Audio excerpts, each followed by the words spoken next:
Ya, terima kasih para penonton Dhamma TV yang selalu damai di hati. Memang konsisten, jadi tahu persis apa yang dilakukan dan bertanggung jawab itu memang sulit. Ini yang jarang kita temukan. Nah, kembali ke masalah pergerakan yang dipelopori oleh Pak Kolik ya. Sebenarnya Pak Kolik itu namanya harum banget. Bagaimana tidak ya? Ini Pak Bimo tahu, bapak-bapak tahu semuanya. Semuanya rumahnya dipersilahkan untuk menggembleng manusia-manusia yang berjiwa satria, berkarakter. Ya memang itu yang justru menjadi sasaran tembak lawan itu. Jadi ya lalu oke lah ya, memang sejarahnya ya. Terus sampai detik ini kira-kira bagaimana perkembangannya Mas? Ya masih konsisten Mbah. Jadi memang teman-teman sadar betul Pak Kolik menanamkan bahwa ini yang paling berharga itu sebenarnya bukan seberapa besar uang yang dikeluarkan, tapi adalah seberapa besar kita konsisten, seberapa kuat kita konsisten. Artinya ada atau tidak ada orang, minimal para penggagas ini harus hadir. Artinya ya ini harus setiap hari Senin, jadi selama 1 tahun penuh itu setiap hari Senin, bahkan waktu itu bulan puasa pun kita tetap ngumpul-ngumpul ngadakan Ngang Sukawero.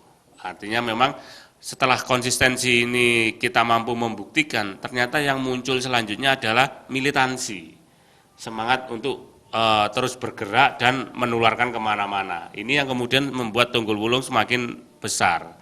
Jadi sebenarnya Tunggul Wulung besar itu karena 2 hal itu, konsistensi dan militansi. Kalau boleh tahu Mas, yang pernah jadi pembicara sana itu dari mana aja, profesinya apa aja, kalau punya gelarnya apa aja, kalau banyak sekali Mbak. Jadi mulai dari Mbak Jati, Mbak Bimo, ini terus kemudian Prof Joko Saryono, Prof Dwi Cahyono, Prof Joko Saryono itu yang dari UM, terus kemudian ada Dr. Yanto dari Brawijaya, terus kemudian ada dari UIN itu lupa saya namanya, terus kemudian ada dari Asdep Kementerian Pariwisata. Jadi banyak sekali. Itu pun beliau-beliau dengan sukarela hadir, memberikan ilmu pengetahuan, memberikan wawasan, menyumbangkan apa istilahnya semangat material maupun spiritual maupun moral kepada Sekolah Budaya Tunggul Wulung.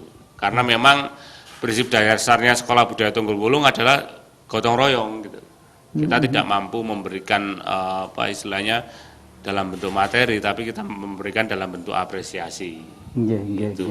Ya, terima kasih para penonton Dhamma TV yang kami muliakan. Di dunia yang hiruk pikuk mencari finansial, mencari rezeki, mencari kekayaan, saling sikut menyikut, saling fitnah memfitnah, ternyata masih ada tumbuh satria-satria yang begitu tegar untuk maju ke depan. Nah, bicara tentang kasatria, sudah barang tentu tidak bisa meninggalkan akan peranan yang sepuh-sepuh, di antara lain beliaunya Pak siapa? Bagus itu kok dengan sabar dan telaten menularkan ilmunya. Kalau saya nggak salah memang pencak silat itu termasuk orisinil Nusantara nggih. Penjenengan itu sebenarnya punya cita-cita apa sehingga penjenengan tertarik kepada anak-anak cucu-cucunya yang berkumpul di Tunggul Wulung itu? Monggo. Jadi kalau kita itu nanti kalau kita sudah misalnya sudah pulang ke sana ke Sang Hyang Widi pulang, nanti ada tinggalannya itu maksudnya. Jadi biar ada yang meneruskan perjuangan.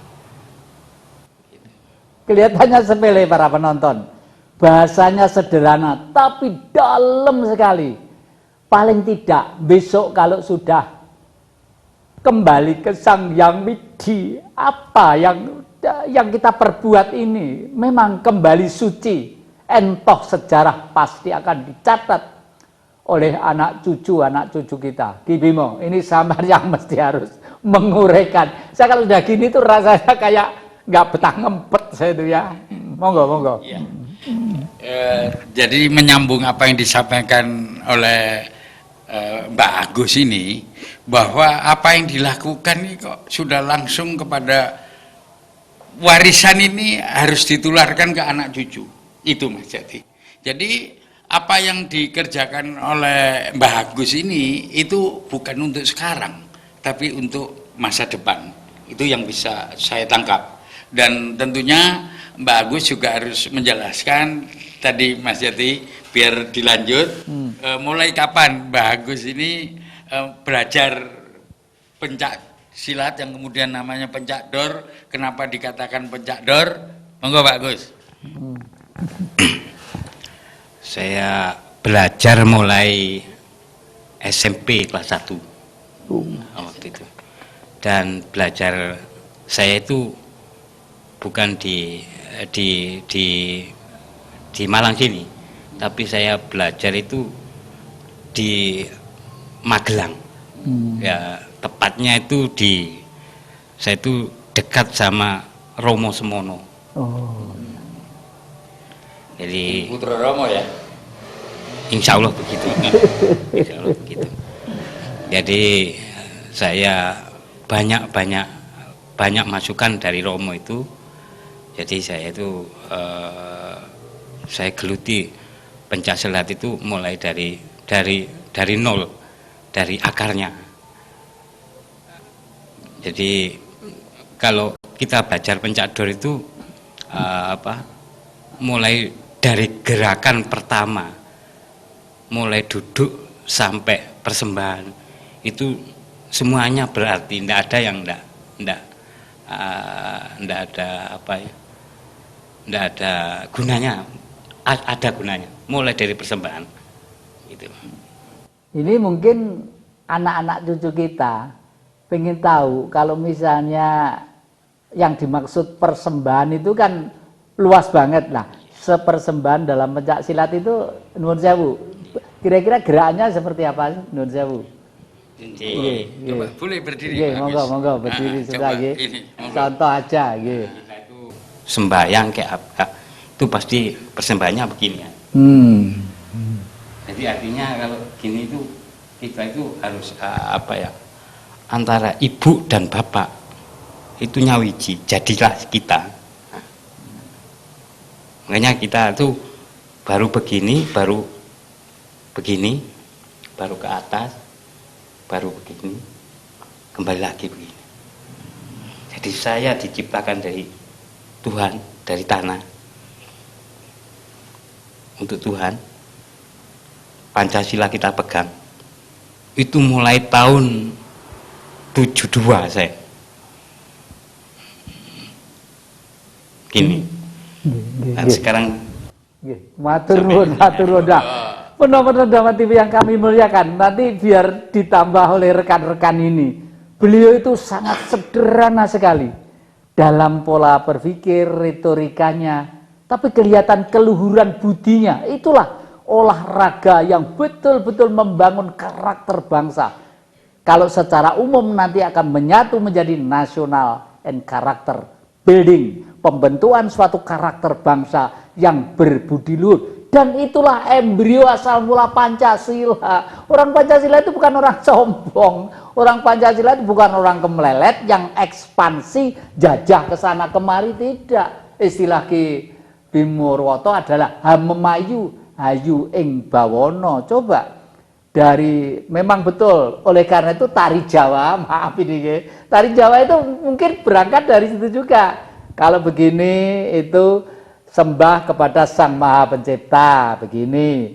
Terus begini kepada raja atau pimpinan negara, gini kepada ibu bapak. Kenapa kok mesti begini dulu, lalu begini dulu kepada pimpinan raja, baru ke ibu bapak? Karena semua hidup dan kehidupan itu diciptakan Sang Maha Kuasa. Setelah itu supaya manusia itu tidak korat-karit ya, bisa tertata, manusia itu dihimpun. Himpunan itu ada yang memimpin.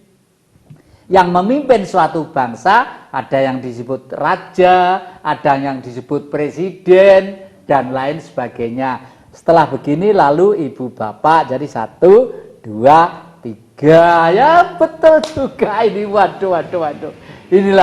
Ini yang namanya penanaman budi pekerti yang betul-betul menanam karakter nasional. Building lah. Monggo Ki Bimo, panjenengan jelaskan dalam bahasa modern yang gamblang. Nah, ini tadi merupakan satu ulasan dari mengolah. Jadi kalau tadi yang Mbak Agus tadi kelihatan memang olahraga. Jadi jasmaninya yang kayaknya diperkuat. Ternyata di dalam berolahraga pun itu dilambari oleh olahraga. Nah, ini merupakan satu pelajaran leluhur nenek moyang kita, tidak hanya di Jawa yang terjadi seperti ini. Jadi dalam perjalanan saya berkeliling lah kira-kira gitu, ketemu dengan saudara-saudara kita yang mungkin lain suku, itu sama. Geraknya hanya berbeda sedikit, tapi maksud dan tujuan itu sangat sama. Yang Widi dulu, kemudian kepada pemimpinnya, dan kepada ibu bapak, dan juga yang hormat kepada sesama. Nah, inilah yang satu olahan dari leluhur ini. Jadi kalau tadi saya juga dengarkan apa yang disampaikan oleh Mas Wahyu tadi, bahwa teman-teman muda ini memang sudah melakukan hal-hal yang berfilosofi, kira-kira seperti itu. Sementara itu. Nggih. Ya. Ini kembali ke Mas Anu ini. Kalau saya lihat ya, para penonton Dhamma TV yang kami muliakan, memang perlu kita urai, tapi jangan kemana-mana, masih di depan Kiprajati.